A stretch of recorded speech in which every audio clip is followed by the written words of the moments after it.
કઈ વાર્તા સાંભળવી તમારે બેટા?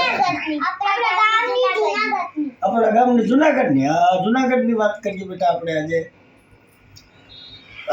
જુનાગઢમાં છે ને બેટા, આપણે જુનાગઢમાં કોઈ મરણ થઈ જાય ને તો લોકી કરે, એને લોકી કહેવાય. જે રોતા રોતા આવે ને એને લોકી કહેવાય. પછી બેટા આયર ગામ છે ને, આયર ગામ હોય ને, આયરનું ત્યાં કોઈ માણસ મરી જાય ને, ઓફ થઈ જાય ને, તો ત્યાં બધા લોકી કરે ને, એ છોરે આવીને બે, ગામનો છોરો હોય ને ત્યાં બે. પછી ત્યાં ગામના બધા ભેગા થાય. પછી એમાં એક 15 જણાનું ટોળકું લોકી કરતું આવ્યું. એમાં અણિયારા ગામ, માણસુરભાઈ આહિર, ડુબરું ઘર, નાનો આયર.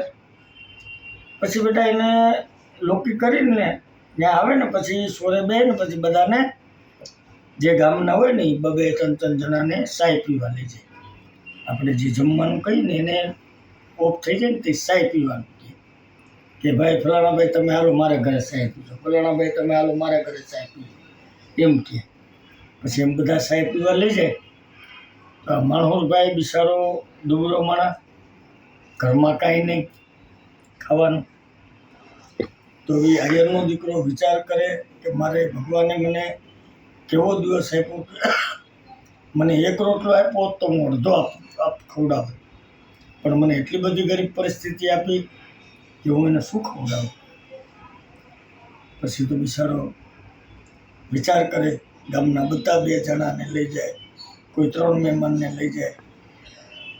તો માણસભાઈ વિચાર કરે કે હું શું કરું. પછી એમાં જે મોટામાં મોટા મહેમાન હતા, જે ધનવાન માણસ હતો માણસુરભાઈ, એનો હાથ પકડી લીધો કે હાલો ફલાણાભાઈ તમે મારે ઘરે ચાય પીજો. હવે ગામના બધા વિચાર કરે કે માણસભાઈના ઘરમાં કાંઈ નથી, આ માણસને ખાવા નથી, અને મહેમાનને લઈ જાય છે, ના પડાય નહીં.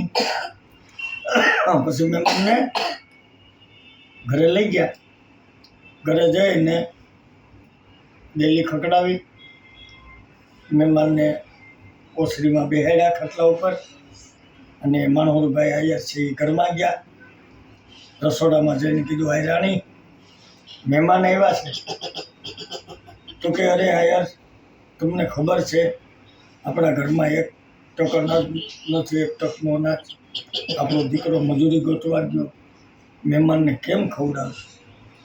તો પછી આયરે એમ કીધું કે આયરાણી વાત તમારી સાચી, મને ખબર છે આપણા ઘરમાં 1 ટકનું અનાજ નથી, પણ મારાથી રહેવાનું નહીં, એનું શું કરવું? આયરા તા તો આયરાણી આહુડા લૂઈ નાખ્યા અને કીધું કાંઈ વાંધો નહીં, તમે મહેમાન હારે બેસો તો હમણાં હું જમવાનું દઈ દઉં.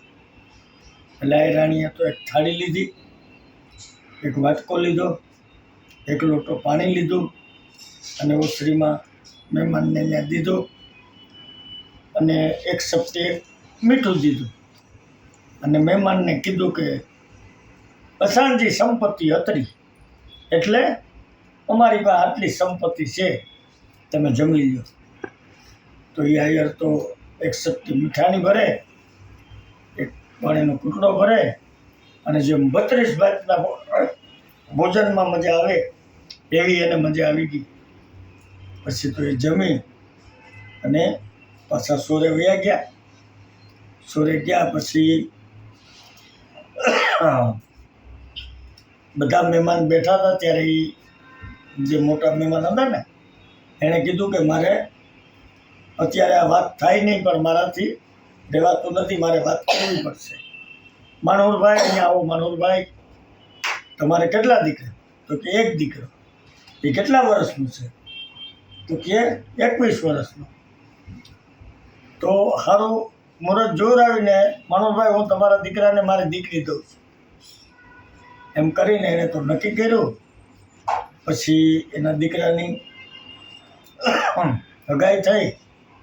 પછી માણસભાઈના જે વેવાય છે એણે ઉપચાર કર્યો, બેટા કે હું આને જો ગરીબ કહું તો એનું અપમાન થાય, એટલે કે હું એને દીકરી દઈ અને ગમે એટલી સંપત્તિ આપું તો હું એનો ઋણી રહું, એ મારો ઋણી ન રહે.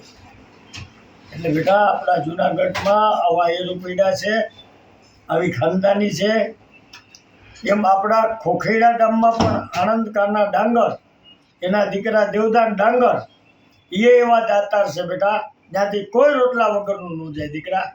બોલો રામચંદ્ર ભગવાન કી જય.